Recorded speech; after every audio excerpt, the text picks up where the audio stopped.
κλείσουμε την πόρτα.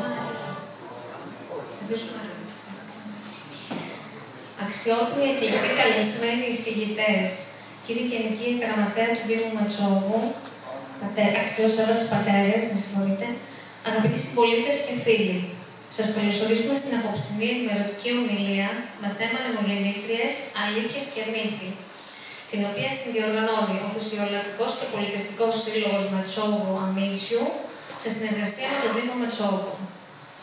Στην πραγματικότητα δεν σας καλωσορίζουμε εμείς οι φορείς, σας καλωσορίζουν τα όμορφα λιβάδια στα ψηλά οροπέδια του Μετσόβου, τα γέρο χαρόπουλα στο Μαυροβούνι, τα σπάνια λουλούδια στη Βάλια Κάντα και το γάρκαρο νερό που τρέχει στις βρύσες μας καθαρό. Σας καλωσορίζουν οι κτηνοτρόφοι μας που βλέπουν να απειλείται με καταστροφή το βιός τους.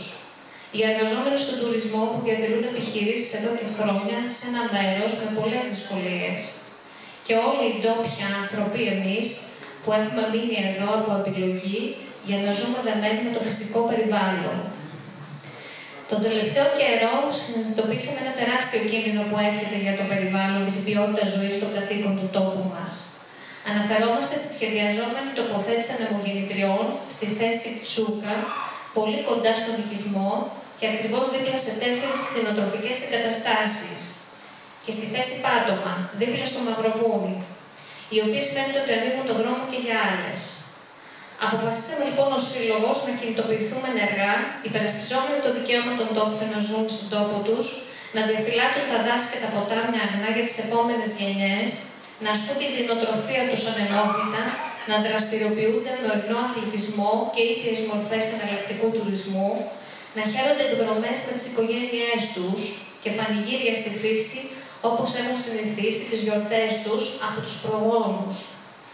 Γι' αυτό το λόγο ξεκινάμε έναν αγώνα ευαισθητοποίησης και κινητοποίησης των πολιτών, των τοπικών συλλόγων και φορέων, προκειμένου να υπάρξει μια πιο οργανωμένη και καταγεγραμμένη αντίσταση και να ακουστεί η φωνή της τοπικής κοινωνίας προς τα έξω. Έχουμε στενή συνεργασία με το Δήμο, ο οποίος έχει αναλάβει το μεγαλύτερο κομμάτι αυτού του αγώνα, που είναι το νομικό. Για την ορθή λοιπόν ενημέρωση των κατοίκων του τόπου μας, πάνω στο θέμα των ανανεώσιμων πηγών ενέργειας και των συνεπειών τους, απευθυνθήκαμε στους ειδικούς, οι οποίοι ανταποκρίθηκαν όλοι αφιλοκερδώς, πρέπει να πούμε, και ήρθαν να μας μιλήσουν. Θέλω να ευχαριστήσω αρχικά την κυρία Καραμανόφ, που δεν είναι σήμερα εδώ μαζί μας. Είναι η πρόεδρος του Επιμελητηρίου Περιβάλλοντος και Βιωσιμότητας, αντιπρόεδρος του Συμβουλίου της Επικρατείας, επιτιμή, η οποία θα συμμετέχει με βιντεοσκοπημένη εισήγηση λόγω υποχρεώσεών της σε ένα άλλο επαγγελματικό ταξίδι. Τον κύριο Χριστοφορίδη Γιώργο, δικηγόρο Παρατόριο Πάγο, μέλος του Διοικητικού Συμβουλίου του Επιμελητηρίου Περιβάλλοντος και Βιωσιμότητας, και την κυρία Σοφία Παυλάκη, δικηγόρο επίσης, υποψήφια διδάκτορα του Πανεπιστημίου Αιγαίου, μέλος του Επιστημονικού Συμβουλίου του Επιμελητηρίου Περιβάλλοντος και Βιωσιμότητας. Επίσης, να ευχαριστήσω τον κύριο Νικολαίδη που είναι δίπλα μου, Ευάγγελο, επίκουρο καθηγητή πολιτικής οικονομίας του αγροτικού τομέα στο Οικονομικό Τμήμα του Πανεπιστημίου Κρήτης, τον κύριο Μερτζάνη Γιώργο, δόκτωρα βιολογίας επιστημονικός συντελεστή της περιβαλλοντικής οργάνωσης Καλιστό, ο οποίος και αυτός θα ανασυνδεθεί στη συνέχεια μαζί μας, και τον κύριο Παναγιωτόπουλο Γιώργο, γεωπόνο και διδάκτορα του Εθνικού Μετσόβιου Πολυτεχνείου, ερευνητή, στο ΜΕΔΕ του Εθνικού Μετσόβιου Πολυτεχνείου.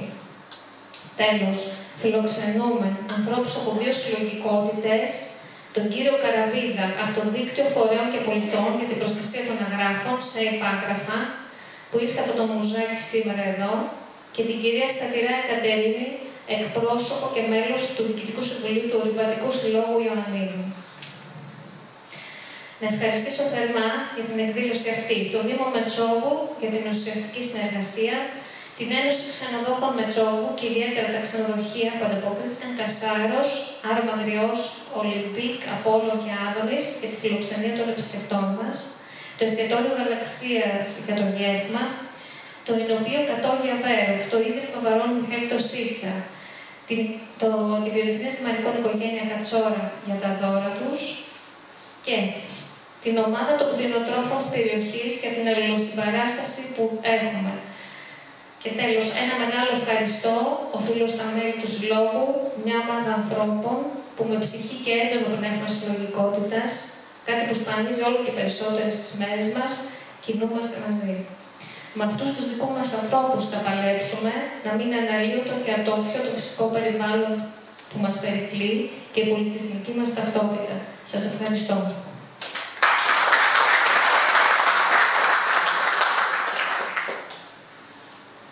Θα ξεκινήσουμε την ομιλία, την εκδήλωση με το βίντεο της κυρίας Καραμανόφ που μας έστειλε.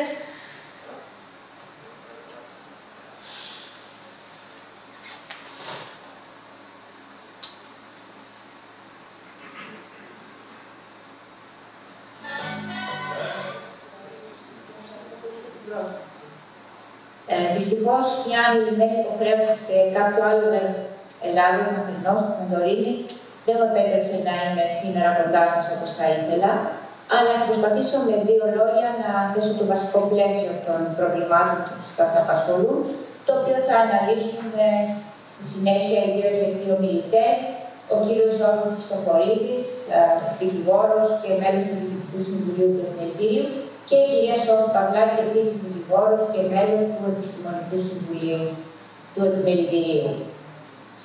Η πανέμορφη λοιπόν και εμβληματική περιοχή του Μεσόγειου προσθέθηκε και αυτή στις αναρρύθμιτες, αν ρίξετε μια ματιά στο χάρτη της ΡΑΕ, περιοχές της χώρας, υπηρωτικές, νησιωτικές, ακόμα και θαλάσσιες, που δέχονται αυτή τη στιγμή την εισβολή των ανεμογεννητρών και των φωτοβολταϊκών. Θα έχετε ίσως αντιληφθεί ότι πάρα πολλές τέτοιες μονάδες έχουν ήδη αδειοδοτηθεί και λειτουργούν στη χώρα και βρίσκονται αυτή τη στιγμή σε διάφορες φάσεις αδειοδότησης, πολύ περισσότερες. Και επίσης θα έχετε αντιληφθεί ότι σε ολόκληρη τη χώρα, από τον Εύρο και τα καμένα της Δαδιάς μέχρι την Κρήτη και από την Ήπειρο, την Βρυτανία, την Πελοπόννησο και τις Κυκλάδες και την Εύβοια, διατυπώνονται πολύ σοβαρές και τεκμηριωμένες ενστάσεις και έντονες αντιδράσεις εκ μέρους των κατοίκων, αλλά και εκ μέρους της τοπικής αυτοδιοίκησης. Το βασικό λοιπόν ερώτημα που βρίσκεται στην καρδιά των περαιτέρω ερωτημάτων που προφανώς σας απασχολούν είναι το εξής. Τι σημαίνει αυτή η πολιτική αυτή, σε τι αποσκοπεί πράγματι, τι συνέπειες έχει, τι συνεπάγεται για τις διάφορες περιοχές. Είναι οι συνέπειες της αμελητές και αδιάφορες, είναι σοβαρές και εν πάση περιπτώσει ακόμα και αν είναι σοβαρές, μήπως είμαστε υποχρεωμένοι να τις υποστούμε και να τις ανεχθούμε για το καλό της χώρας και για το καλό του πλανήτη. Τα λέω όλα αυτά γιατί το βασικό αφήγημα πάνω στο οποίο στηρίζεται εδώ και δεκαετίες η πολιτική αυτή είναι το ίδιο. Ο πλανήτης πεθαίνει εξαιτίας της κλιματικής αλλαγής. Η κλιματική αλλαγή οφείλεται στις εκπομπές αερίων του θερμοκηπίου που προκαλούνται από την καύση των ορυκτών καυσίμων και επομένως για να λύσουμε το πρόβλημα και να σώσουμε τον πλανήτη, αρκεί να αντικαταστήσουμε ένα μέρος των καυσίμων αυτών, γιατί όλα δεν είναι δυνατόν, με λιγότερο ρηπογόνες πηγές ενέργειας, τις λεγόμενες πράσινες εναλλακτικές που δεν προκαλούν εκπομπές των αερίων του θερμοκηπίου. Αυτό το αφήγημα είναι φυσικά απλό, κατανοητό, αλλά δυστυχώς είναι υπεραπλουστευμένο. Και είναι υπεραπλουστευμένο γιατί λέει μεν την αλήθεια, αλλά δεν λέει όλη την αλήθεια. Και κάποια πράγματα τα αποσιωπά. Πράγματι, αυτή τη στιγμή υπάρχει κλιματική αλλαγή, το επιβεβαιώνουν οι επιστήμονες διεθνώς και άλλοτε το βιώνουμε και στην καθημερινή μας ζωή. Και πράγματι, όπως λέτε, η κλιματική αλλαγή οφείλεται στις εκπομπές των αερίων του θερμοκηπίου που προκαλεί καύση του πετρελαίου και του φυσικού αερίου. Και φυσικά είναι αλήθεια ότι πρέπει να βρούμε νέες πηγές ενέργειας λιγότερο ρηπογόνες από αυτές που έχουμε αυτή σήμερα. Όχι καθαρές, ας μην γελιόμαστε, καθαρή παραγωγή ενέργειας δεν υπάρχει. Από οποιαδήποτε πηγή και απαράγεται, όποια μορφή και να έχει, η παραγωγή ενέργειας είναι μια βιομηχανική δραστηριότητα. Απλώς η κάθε εναλλακτική πηγή έχει και τις δικές της δυσμενείς επιπτώσεις. Επίσης λέει αλήθεια ως προς το γεγονός ότι ο πλανήτης πεθαίνει. Πράγματι ο πλανήτης πεθαίνει, αλλά δεν πεθαίνει μόνο από την κλιματική αλλαγή. Πεθαίνει από μία σειρά φαινομένων που όλα μαζί συνιστούν αυτό που λέμε την παγκόσμια περιβαλλοντική κρίση, το παγκόσμιο περιβαλλοντικό πρόβλημα, για το οποίο δεν μιλά κανείς. Πεθαίνει εξαιτίας της απώλειας της βιοποικιλότητας και της σφράγισης του ελεύθερου εδάφους από διάφορες χρήσεις γης. Αυτά τα δύο είναι κίνδυνοι εξίσου σημαντικοί με την κλιματική αλλαγή.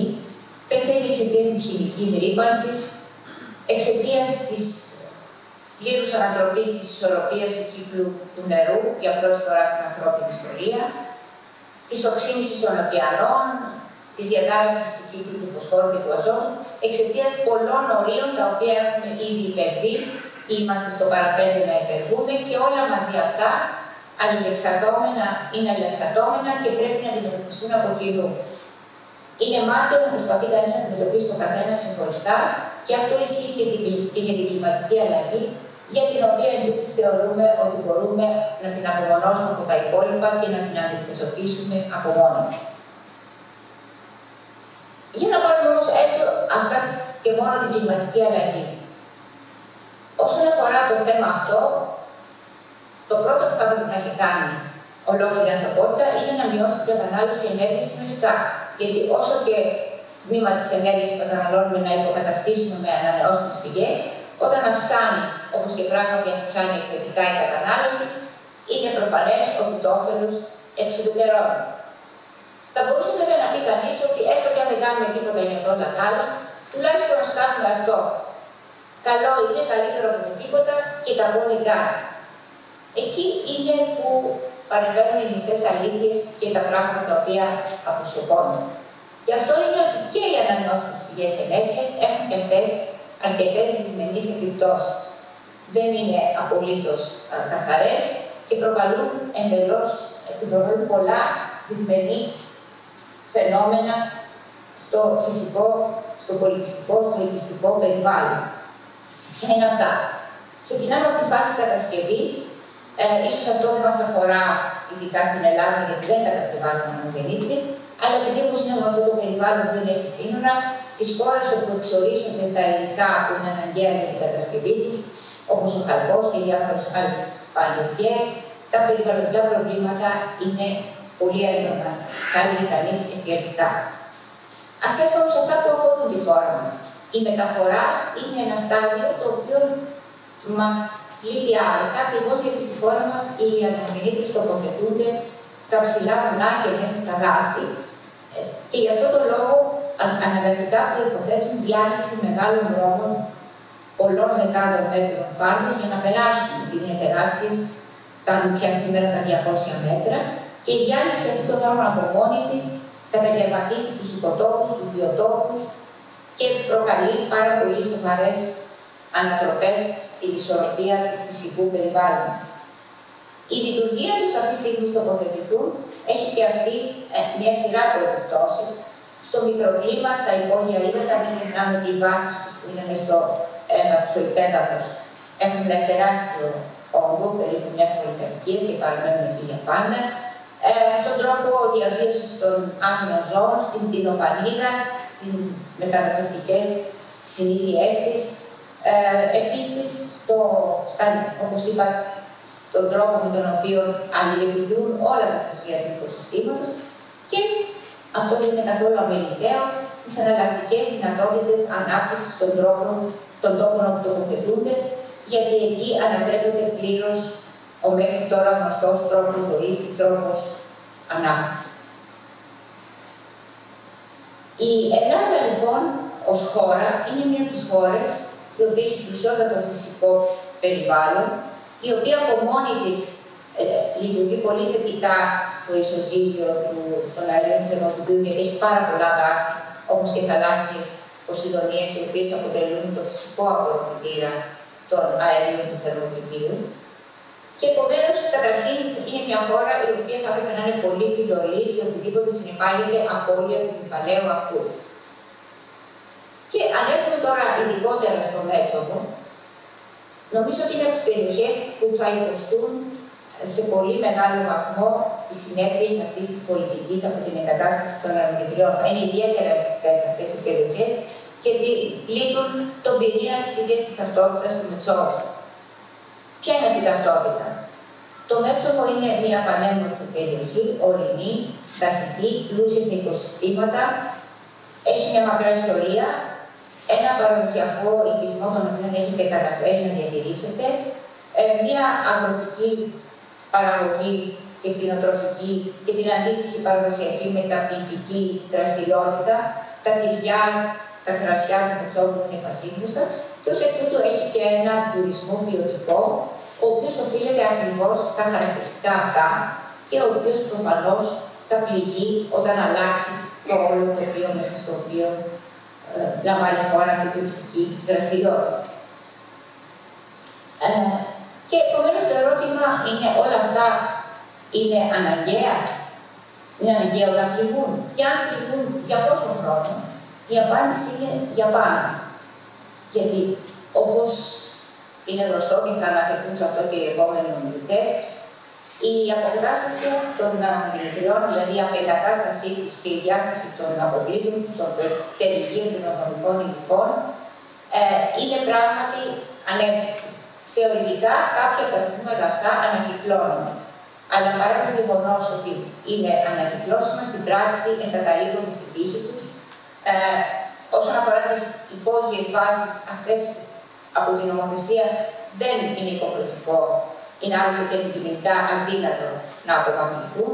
Όσον αφορά τα υπόλοιπα, είναι μια εξαιρετικά δαπανηρή διαδικασία για την οποία οι επενδυτές των ανεμογεννητριών δεν έχουν καμία ουσιαστικά υποχρέωση, απλώς μια αόριστη δέσμευση στις μελέτες περιβαλλοντικών επιπτώσεων, να υποβάλουν ένα σχέδιο, να τις απομακρύνουν μετά το πέρας της λειτουργίας του πάρκου, που είναι περίπου 20-25 έτη, αν ακόμα υπάρχουν εταιρείες, αν έχουν την οικονομική δυνατότητα και όλα τα σχετικά. Επομένως, πρέπει να θεωρούμε, αυτό μας δείχνει η διεθνής εμπειρία, ότι αυτές θα μείνουν εκεί τουλάχιστον για πάρα πολύ καιρό. Πρέπει λοιπόν να θυσιαστεί το μέτωπο έστω για χάρη της χώρας μας, έστω για χάρη του πλανήτη? Αυτό είναι το επόμενο ερώτημα. Σε αυτό πρέπει να έχουμε υπόψη μας και θα αναφερθούν οι επόμενοι ομιλητές με ειδικότερα στοιχεία. Η χώρα μας έχει ήδη εκπληρώσει την υποχρέωση που είχε από την Ευρωπαϊκή Ένωση να υποκαταστήσει μάλλον ένα συγκεκριμένο ποσοστό της ενέργειάς της από ενέργεια παραγόμενη από εναλλακτικές πηγές, ειδικά ανεμογεννήτριες και φωτοβολταϊκά, γιατί για αυτά πρόκειται στη χώρα μας. Το έχει υπερκαλύψει. Αυτή τη στιγμή έχει υπερκαλύψει τις ανάγκες της μέχρι και το 2050 σε πολύ μεγάλο βαθμό. Και επομένως, αυτή τη στιγμή ό,τι συμβαίνει δεν συμβαίνει χάρη της χώρας, χάρη της κλιματικής αλλαγής. Είναι άλλωστε γνωστό ότι η Ελλάδα συμβάλλει 0,0 κάτι στο παγκόσμιο πρόβλημα της κλιματικής αλλαγής. Η συμβολή της είναι ανύπαρκτη. Αλλά γίνεται διότι, όπως έχει και λεχθεί επίσημα, πλέον έχει μεταλλαχθεί αυτή η δραστηριότητα σε μια καθαρά οικονομική δραστηριότητα που έχει σκοπό την εξαγωγή της παραγόμενης πράσινης ενέργειας σε τρίτες χώρες. Η Ελλάδα λοιπόν μετατρέπεται από μια χώρα απαράμιλης φυσικής και πολιτιστικής ομορφιάς σε ένα βιομηχανικό τοπίο παραγωγής ενέργειας προς εμπορία. Αυτή είναι η πραγματικότητα σήμερα. Θα ακούσετε πολύ περισσότερα από τους επόμενους ομιλητές και από τη δική μου πλευρά χαιρετίζω την πρωτοβουλία για την εκδήλωση αυτή και σας εύχομαι καλή επιτυχία.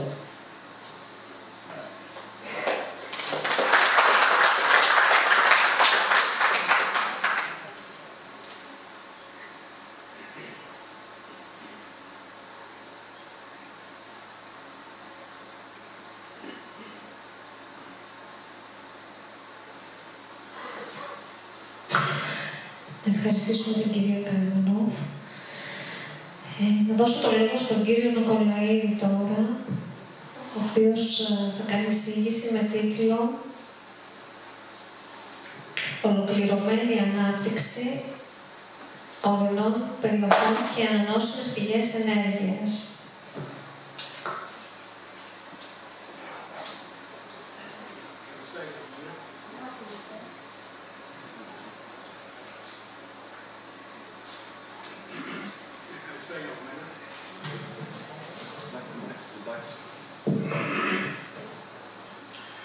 Θα αναφερθώ σε δύο ζητήματα, αρχικά επιλεκτικά μόνο σε θέματα ανανεώσιμων πηγών ενέργειας, γιατί οι επόμενοι μιλητές θα αναφερθούν διεξοδικότερα, Και η δεύτερη κατηγορία θεμάτων αφορά τις ορεινές περιοχές και έτσι να ανανεώσουμε τις πηγές ενέργειας και τη σύνδεση τοπικού με το εθνικό. Αρχικά, περί ανανεώσιμων πηγών ενέργειας για να εξηγηθούμε. Σχετικά με το ερώτημα ποιος τελικά λειτουργεί κατά της κοινωνικής αποδοχής των ανανεώσιμων πηγών ενέργειας. Να σημειώσουμε ότι η απέτηση για σχεδιασμό χωροθέτησης των ανανεώσιμων πηγών ενέργειας, κάτι το ΑΠΕ από εδώ και στο εξής, δεν συνιστά άρνηση των ανανεώσιμων πηγών ενέργειας. Ούτε βέβαια η χωρίς σχεδιασμό επέκταση των ΑΠΕ συνιστά φιλοπεριβαλλοντική ενέργεια που προστατεύει το κλίμα. Συνεπώς, τα εμπόδια στην κοινωνική αποδοχή των ΑΠΕ τίθενται από τη σχεδόν ανεξέλεγκτη επέκτασή τους, την πρόκληση περισσότερων μη αναστρέψιμων βλαβών στο περιβάλλον από αυτές που θα προκαλούσαν ένας ορθολογικός σχεδιασμός, την καιροσκοπική αξιοποίησή τους για κεντροσκοπία.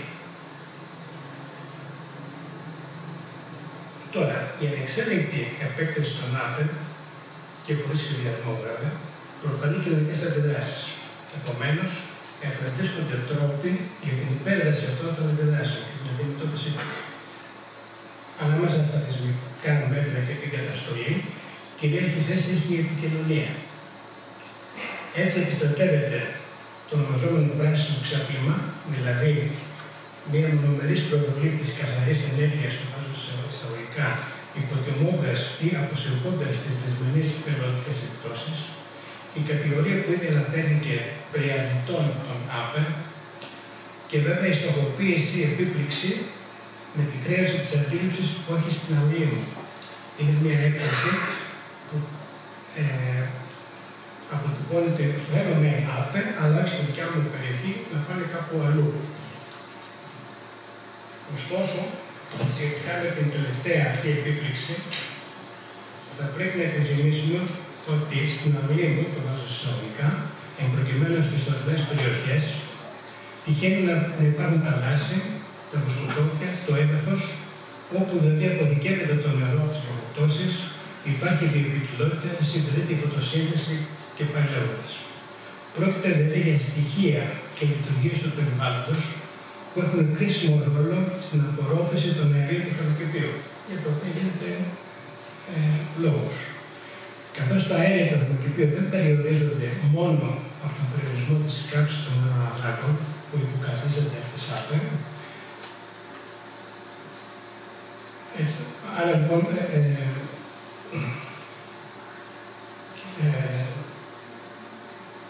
έτσι υποβαθμίζουμε στοιχεία του περιβάλλοντος που συμβάλλουν στην απορρόφηση των αερίων του θερμοκηπίου. Συνεπώς, δεν πρόκειται για την αυλή μου, αλλά για έναν χώρο, εμπροκειμένου τον ορεινό χώρο, όπου συντελούνται κρίσιμες λειτουργίες για το περιβάλλον και το κλίμα. Και άρα μας βάζει όλους. Δεν πρόκειται για την αυλή μου, αλλά είναι ένα ιδιαίτερο θέμα. Για τους παραπάνω λόγους και για πολλούς άλλους θα πρέπει να συνεννοηθούμε. Δηλαδή να συμφωνήσουμε σε μια βιώσιμη οροθέτηση των οικονομικών δραστηριοτήτων, μεταξύ άλλων και των ανανεώσιμων πηγών ενέργειας. Η βάση της συμφωνίας δεν μπορεί να είναι το κέρδος ορισμένων εταιριών, που σήμερα επενδύουν εδώ και αύριο κάπου αλλού, αλλά το δημόσιο συμφέρον, δηλαδή οι λιγότερες και μη αναστρέψιμες βλάβες στη φύση. Συνεπώς, απαιτούνται ολιστικές προσεγγίσεις και στο ζήτημα της χωροθέτησης προς την κατεύθυνση των ολιστικών προσεγγίσεων συμβάλλουν τα χωροταξικά σχέδια.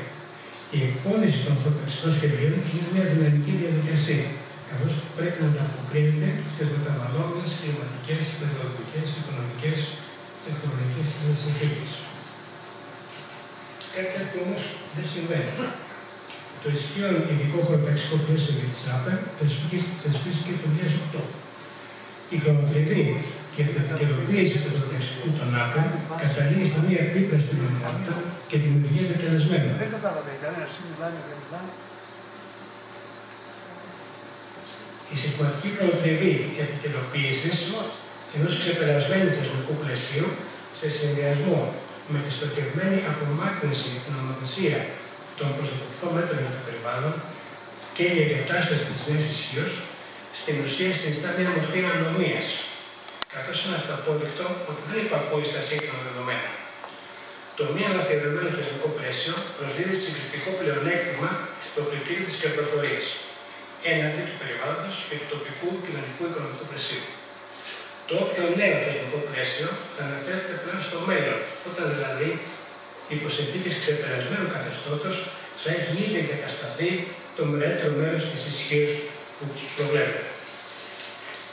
Βλέπετε ένα άλλο ρόλο.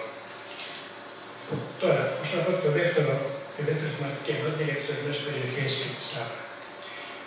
Η σύνδεση της ορεινής οικονομίας χαρακτηρίζεται από περιορισμένες δυνατότητες για ανάπτυξη μεγάλης ποικιλίας και μεγάλης κλίμακας δραστηριοτήτων.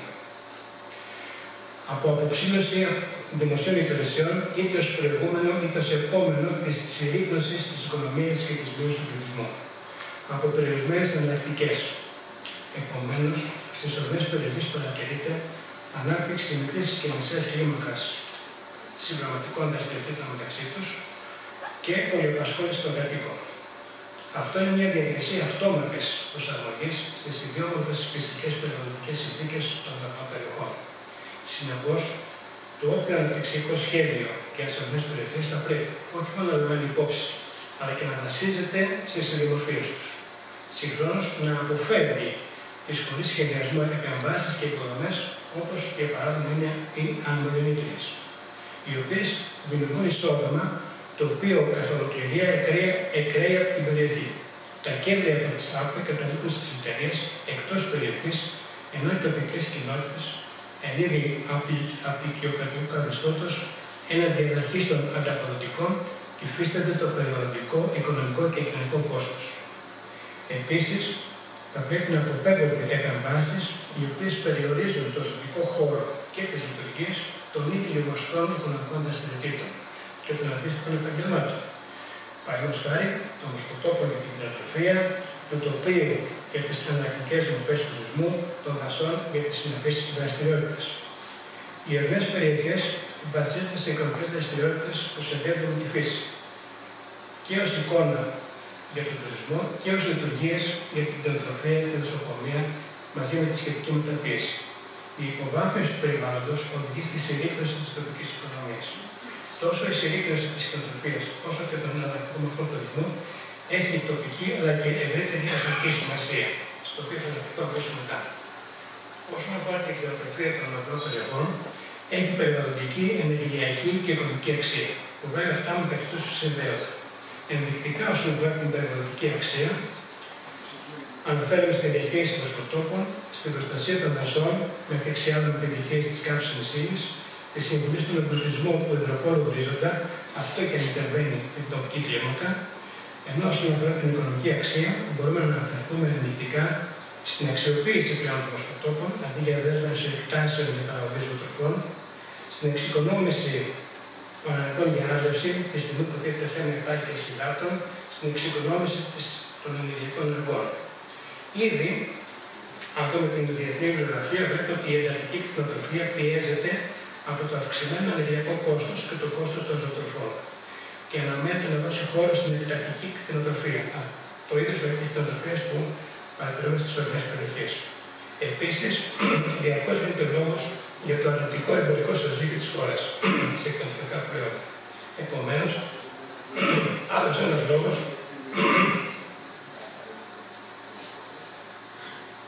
ένας λόγος για την ανάδειξη της σημασίας του τοπικού και τις δυνατότητες της ορεινής κτηνοτροφίας για συμβολή στην αντιμετώπιση ζητημάτων σε εθνικό επίπεδο. Όσον αφορά τον τουρισμό, γίνεται λόγος σε εθνικό επίπεδο για επιμέγυνση της τουριστικής περίοδου και για διαφοροποίηση του τουριστικού προϊόντος. Οι εναλλακτικές μορφές τουρισμού που προσφέρουν οι ορεινές περιοχές, αγροτουρισμός, οικοτουρισμός, οδηματικός κτλ., εξυπηρετούν και τη διαφοροποίηση του τουριστικού προϊόντος και την επιμέγυνση της τουριστικής περίοδου. Επιπλέον, οι εναλλακτικές μορφές τουρισμού συνδέονται με την τοπική παραγωγή, συμβάλλουν σε κάποιο βαθμό στην πιο ολοκληρωμένη ανάπτυξη και στη διατήρηση του πληθυσμού στις ορεινές περιοχές. Η σύνδεση της τοπικής παραγωγής με την τουριστική κατανάλωση είναι ένα μεγάλο ζητούμενο και σε εθνικό επίπεδο, καθώς παρά τη μεγάλη άνοδο του εισερχόμενου τουρισμού την τελευταία δεκαετία, η σύνδεσή του με το αγροτροφικό σύστημα έχει μειωθεί. Νομίζω ότι έστω και πειραματικά μέσα από το παράδειγμα της κτηνοτροφίας και του τουρισμού,